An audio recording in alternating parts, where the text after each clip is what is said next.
আসসালামু আলাইকুম। আগামীকাল পুঁজিবাজার কেমন যেতে পারে যদি বিষয় বলি তার আগে আমি গতকালকে যে ভিডিওটা দিয়েছিলাম সে বিষয়ে বলতে চাচ্ছি।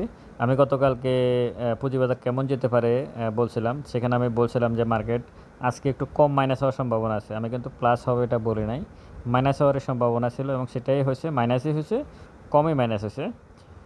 এটা গতকালকে আমি আমার ভিডিওতে বলছিলাম। আর আজকে যদি আমি বলি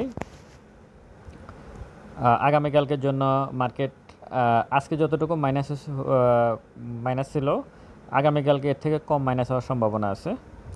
এটা আমি মাইনাসই হওয়ার সম্ভাবনা আছে, প্লাস এখন আমি দেখতেছি না।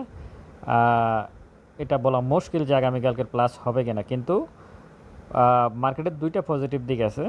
একটা পজিটিভ দিক হচ্ছে ভলিউম কমে যাওয়া, এটা পজিটিভ, খুবই পজিটিভ।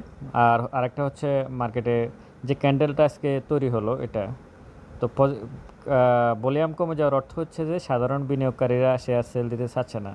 মানে মার্জিন কোডের যে শেয়ারগুলো আছে সেগুলো মোটামুটি বড় বিনিয়োগকারীদের হাতানো শেষ, তারা এগুলা নিয়ে গেছে।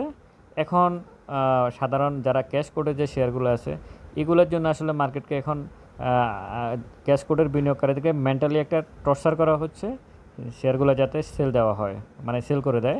কারণ প্রত্যেকেরই কোডে 60-70% লসে আছে। আমি বলবো যে আপনারা আপনাদের শেয়ারগুলো সেল করবেন না ক্যাশ কোডের।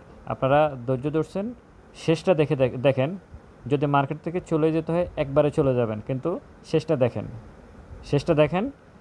আমি মনে করি মার্কেট এখান থেকে ঘুরে যাওয়ার সম্ভাবনা আছে। হ্যাঁ, মার্কেটের এখন বড় বিনিয়োগকারী যারা যারা কারসাজি চক্র, তারা কি মার্কেটকে 5200-তে নিয়ে আসবে কিনা এটা দেখার বিষয়। কারণ 5200-তে অনেক বড় একটা স্ট্রং সাপোর্ট আছে। এখন এই মুহূর্তে মার্কেট চলতেছে 5323-এ, 60-70% পয়েন্ট নিচে আছে। তো এখন তারা কী করবে এটা তাদের উপরে নির্ভর করবে। তারা কি ওইখানে নিয়ে আসবে না এখান থেকে বাউন্স ব্যাক করে নিয়ে যাবে। কারণ ক্যান্ডেলটা আজকে যেটা ক্রিয়েট হয়েছে এটাকে অনিশ্চিত বাউন্স ব্যাক ক্যান্ডেল বলবো, আমি নিশ্চিত না। কারণ নিশ্চিত তো এর আগেই ছিল, সবুজ যে ক্যান্ডেলটা দেখতেছেন দুইটা লাল ক্যান্ডেলের উপরে, সেটা নিশ্চিত বাউন্স ব্যাক ক্যান্ডেল ছিল। কিন্তু মার্কেট যেহেতু শার্প ফল করতেছিল, সুতরাং ওটাকে ধরে রাখতে পারে নাই। এখানে তো আর মার্কেট তো আপনারা বুঝতে পারছেন মার্কেট আসলে স্কিনে নেই। Market security exchange commission, Dhaka stock exchange, এগুলোর মধ্যে বিনিয়োগকারীদের আন্দোলন, সেনাবাহিনী, সমস্ত কিছু এলোমেলো অবস্থা হয়ে গেছে। পুরো জিনিসটাকে, স্ট্রাকচারটাকে নষ্ট করে দিয়েছে রাশেদ মাকসুদের কমিশন। তো সুতরাং আগামীকালকের জন্য আমি আপনাদেরকে পজিটিভ এটুকু বলবো যে মাইনাস হলে খুব কম হওয়ার সম্ভাবনা, খুবই কম, আজকের থেকে কম হওয়ার সম্ভাবনা আছে। আর যদি প্লাস হলে সেটা তো অবশ্যই পজিটিভ, অনেক বেশি পজিটিভ। তবে আমি কালকের দিনটাকেও মাইনাস হিসাবে দেখতে চাচ্ছি। কিন্তু আপনার শেয়ারের দাম আর খুব বেশি পড়ার সম্ভাবনা নাই। আপনার হাতে যে শেয়ার আছে খুবই কম পড়ার সম্ভাবনা, যেগুলো অনেক বেড়ে গেছে সেগুলো ভিন্ন বিষয়।